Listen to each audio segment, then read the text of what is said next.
مدین دا د ابراهیم علیه السلام زوی و.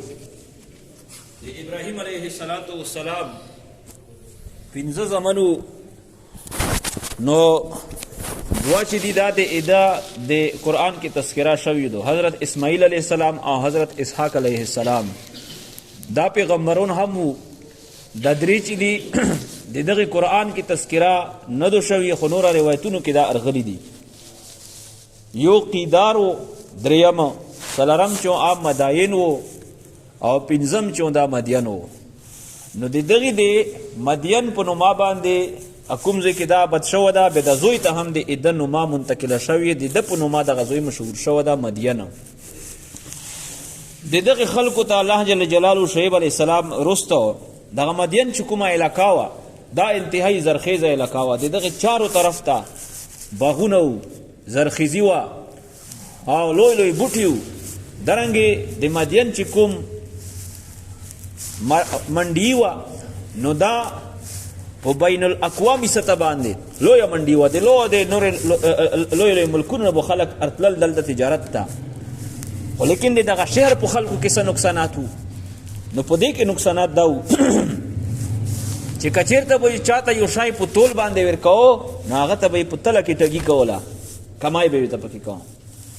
که د چا نه به یې شته شی اخوسته چې دا زه در باندې خرڅوو نو بیا به یې هغې ته هم هلته کې په تول کې ټګي کوله، وزن به یې په ایک شی هم هلته کې کیلو ورته زیات کا سامان چې په ایک بیا کیلو کم کا او سامان زیات وي نه وخوله.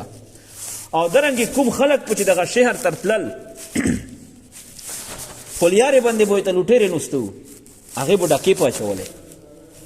ځنې به ګمره کول په دې طریقه سره چې هلته کې د یو بزرګ د داسې هولیای دو مشر کس ته ای سره میلاو نه شوی دا مو ګمراه کي ځکه چې هغې خو به هدایت ورته کول سی غلیار به یې ورته ښیله. نو د دغې خبرې نه شعیب علیه السلام چې دي هغه منع کړل چې د دې نه ودرېږئ که نه د الله جل جلاله عذاب به در باندې روشي. خو لیکن دوی د هغې نه منع نه شول. نو دغه نوره واقعه بیا انمې سپیرې ته ورشتلې دو هغې ته موږ نه وړو ځکه چې واقعه چې دو هغه ستره طویله دو. خو لیکن په دغه خلکو باندې چې کله نه منې کېدل د الله پاک عذاب ورباندې غله فاخذتهم الرجفة فاصبحوا فی دارهم جاثمین. شدیده سخته زلزله الله جل جلاله په دغه راوستله.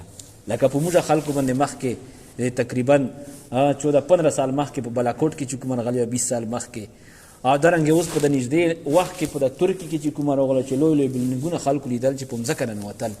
نو دارنګې په هغې خلکو باندې هم الله پاک زلزله راوستله چې په کورونو کې بیا بالکل پړ مخې پروته وو. وإلى مدین اخاهم شعیبا او موږ استولو په طرف ته ای اهل مدین اخاهم ورور د دوی شعیب علیه السلام. نو ورور په دغه نسبت چې د کلیګورۍ په اعتبار سره ورور دین په اعتبار سره نه.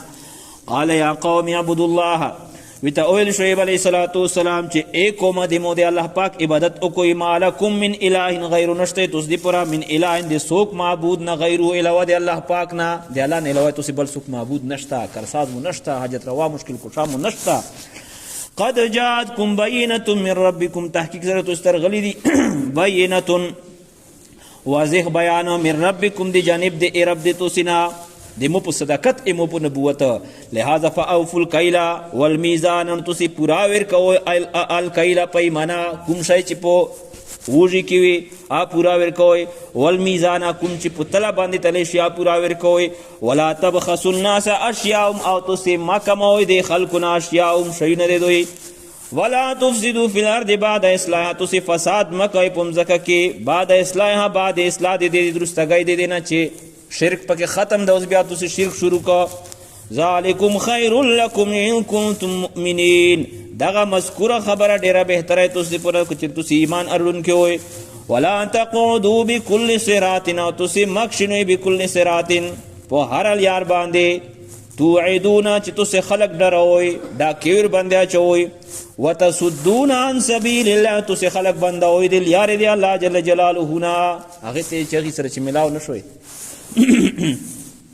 سوک من آمن به چې چا ایمان په د باندې وړه وتبغونها عوجا تاسو د یار دی الله جل جلاله داوی تلټوي عوجن کړه چې دغه نقصانات ته بیانوي چې دا په خپل باندې ټیک نه دا وغیرہ دا کیسې ته کوي واذکروا اذ کنتم قلیلا تاسو یو کې هغه وخت چې کله تاسو لږوي فکسرکم نو تاسو الله پاک ډیر کړلوي مالن و ولدن مال په اعتبار سره هم د اولاد په اعتبار سره هم نو دغه چې الله مال هم در زیات ک بچی هم الله ډیر کړ شکر دی الله پچار ده که بغاوت پچار دی الله خلاف چې تاسو اوس لګیا بغاوت کوئ وانظروا کیف کان عاقبۃ المفسدین نظر وکوي چې څرنګه انجام د فساد کوونکو د تاسو نه مخکې لوط علیه السلام قوم هم تیر شوا عام هم لیدل د هغې زویونه مو هم لیدل چې بالکل تباه و برباد شل د هود علیه السلام د صالح علیه السلام او د نوح علیه السلام حالات استمخ کړي هغې باوجود د عبرت نه خولي وان كان طائفه منكم